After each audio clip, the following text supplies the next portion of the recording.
E aí pessoal, sejam bem-vindos a mais um vídeo aqui do Investidores Exponenciais. Hoje eu quero trazer um vídeo um pouco diferente, falar um pouquinho mais sobre fatos que estão acontecendo no mundo nesse momento, os impactos e as consequências disso, óbvio, relacionado ao mundo do dinheiro, né, aos investimentos, que é o tema principal aqui do canal. Então, antes mesmo de começar, eu queria saber, você gosta desse tipo de conteúdo, desse tipo de vídeo mais factual, sabe? Pegando o que está acontecendo no mundo e comentando, dando a minha opinião. Escreve aqui para mim nos comentários, porque a depender do retorno de vocês, eu faço mais vídeos como esse daqui. Então hoje eu escolhi falar sobre o Bitcoin. Isso porque a gente teve muita notícia envolvendo o Bitcoin aí nos últimos dias.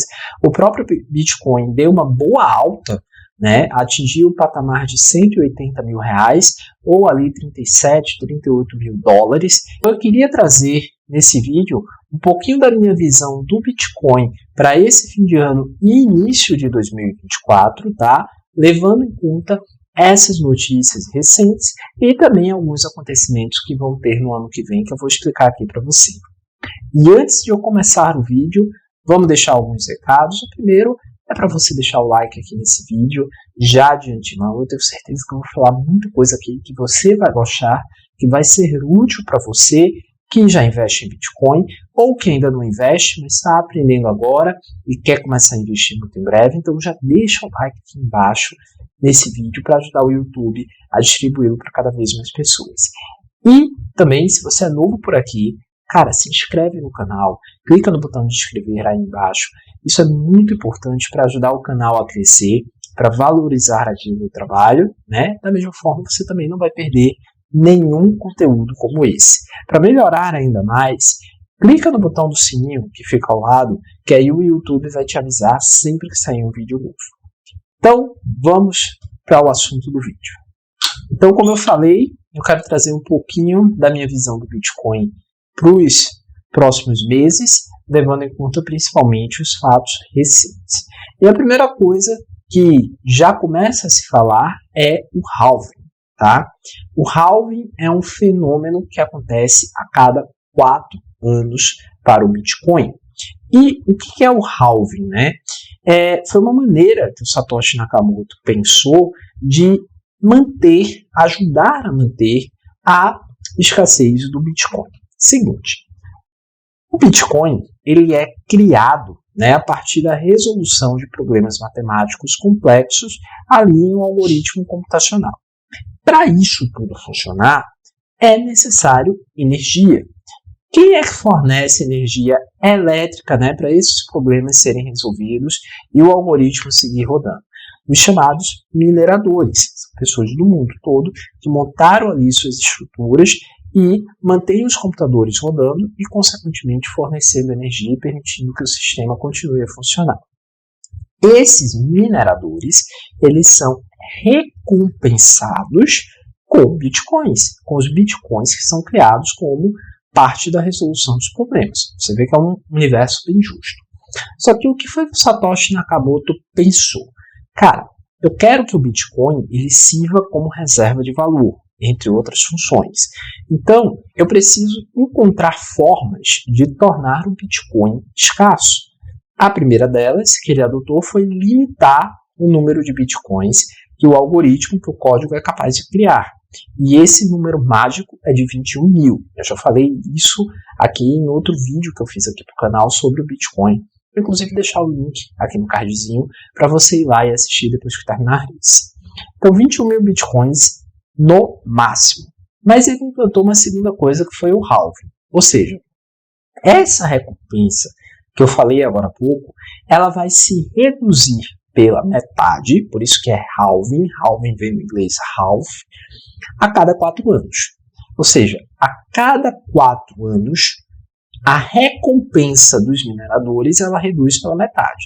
Você vai fornecer energia elétrica e essa recompensa em bitcoins que você vai receber, ela vai ser a metade do que era nos 4 anos anteriores. Ainda hoje, isso é objeto de muita discussão. tá? Se é uma ferramenta válida, se funciona, se não funciona. Tem muita gente que diz que em determinado momento essa recompensa ela vai ficar tão pequena depois de ter sido reduzida pela metade tantas vezes e as pessoas simplesmente não vão querer mais minerar Bitcoin, né? E aí o sistema para funcionar ele vai precisar de energia, né? Vai precisar de se financiar de outras formas. Isso é uma discussão um pouco longa, não quero entrar nesse tema nesse vídeo, tá bom? Tudo no Bitcoin é muito novo, né? É um sistema que existe aí há 14 anos apenas, foi criado lá no final de 2008 para 2009. Por isso mesmo que o risco de investir em Bitcoin ele ainda é muito grande, apesar dos bons retornos que tem trazido, e por isso também que eu sempre digo que você não deveria ter mais do que 5% da sua carteira de investimentos em Bitcoin. Em alguns casos, para algumas pessoas, até menos do que isso, tá bom? Mas eu não quero me ater muito aqui aos detalhes do halving. Eu quero comentar o que acontece nos períodos do halving. Para isso, eu trouxe esse gráfico aqui, mostrando o histórico de halvings que já aconteceram até hoje, foram 3, e o que aconteceu com o preço do Bitcoin antes e depois desse halving. Tá? Veja ali o primeiro, que aconteceu em 2012.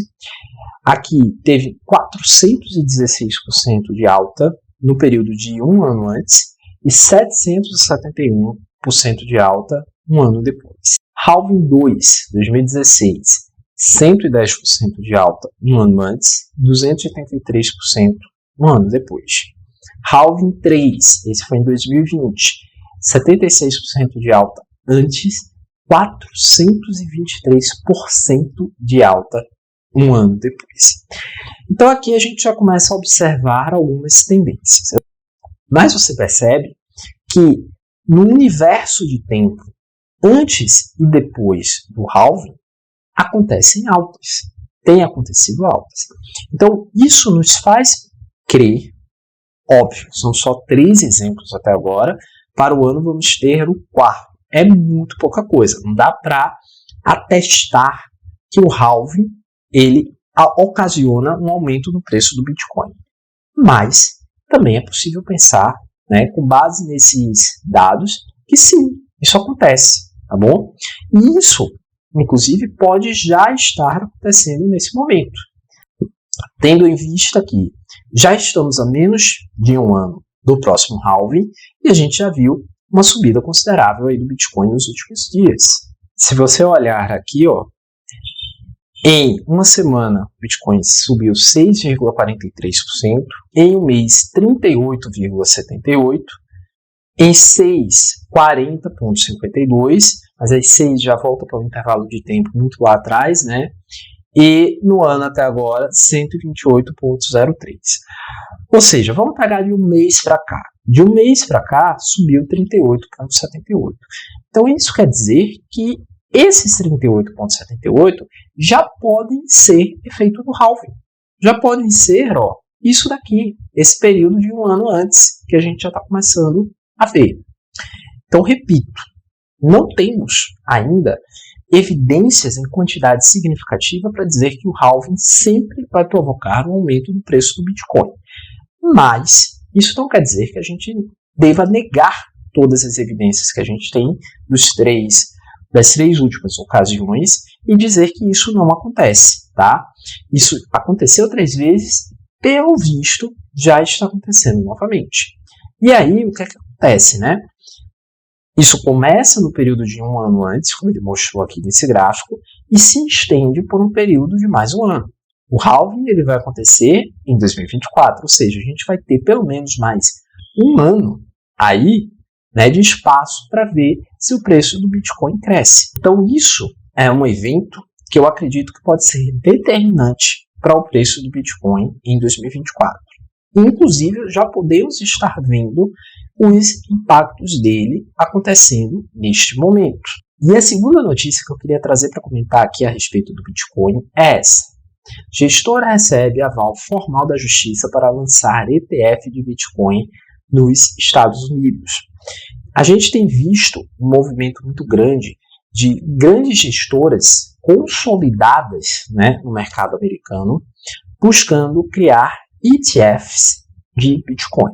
ETFs são Exchange Traded Funds, eles são fundos passivos, né? Fundos de gestão passiva, tá bom?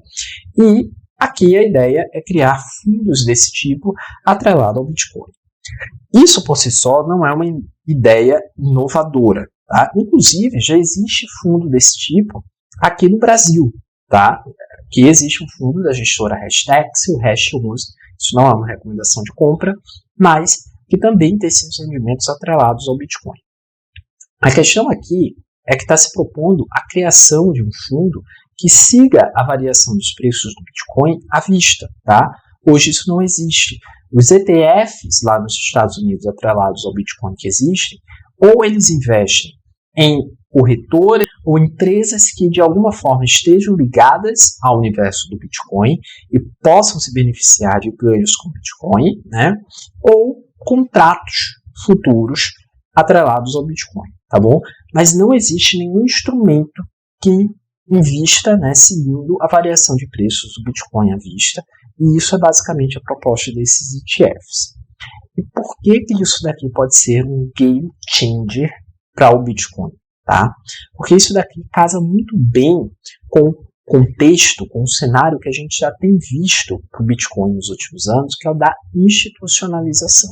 Aqui tem a tendência de resolver algumas questões que até hoje pode ter afastado muita gente de investir em Bitcoins. A primeira delas, a necessidade de abrir conta em uma criptocorretora, tá? Ou seja, basicamente, se você quiser investir em Bitcoin, muito dificilmente você vai conseguir fazer isso na sua própria corretora que você tem conta hoje. Aqui no Brasil, agora, é que começaram a ter algumas corretoras. A do Nubank, por exemplo, abriu aí recentemente a possibilidade de você investir no Bitcoin por meio dela, mas isso não existia antes. Você queria investir em Bitcoin, você tinha que abrir a conta numa segunda corretora. E a reputação das corretoras de Bitcoin, lá nos Estados Unidos, pelo menos, nem tanto que no Brasil, ela tem sido colocada à prova em diversos momentos. Inclusive, já tivemos caso de corretora de Bitcoin quebrando. De Bitcoin só não, de criptomoeda como um todo. Quebrando. O caso da FTX estourou no final de 2022. Impactou, inclusive, negativamente o preço do Bitcoin naquela época. Então, esse ETF ele vai eliminar a necessidade de você abrir conta da corretora de cripto para investir no Bitcoin. Você pode continuar abrindo se você quiser, mas você também pode ir lá e investir nesse ETF por meio da conta que você já tem. Segunda coisa, você não vai precisar mais estar comprando carteira, né? A Cold Wallet, aquele pendrivezinho que serve como carteira de Bitcoin, ou criando uma conta em uma carteira virtual, né? Chamada Hot Wallet. Você não vai precisar de mais nada disso, você não vai precisar gerir as chaves e backup, né, que são enormes. Você não vai precisar de mais nada disso, você vai ter um instrumento para investir em Bitcoin que não depende dessas coisas. Então, a expectativa é muito grande para esses ETFs porque eles tendem a ampliar e muito o mercado consumidor de Bitcoin. Eles tendem a trazer mais pessoas para investir em Bitcoin. Pessoas que até hoje não investiram porque achavam muito complicado ter que fazer essas coisas que eu acabei de comentar para poder investir e agora já não vão ter mais que fazer. Então, a expectativa é de que isso daqui, né, vindo a funcionar e sendo lançado ao longo do ano de 2024, vai permitir com que a demanda por Bitcoin aumente. A demanda aumentando, mas a oferta a gente já sabe que é limitada, e comentamos sobre isso no começo do vídeo, a tendência é fazer os preços subirem. Lei da oferta e demanda na sua forma mais pura e simples, tá bom?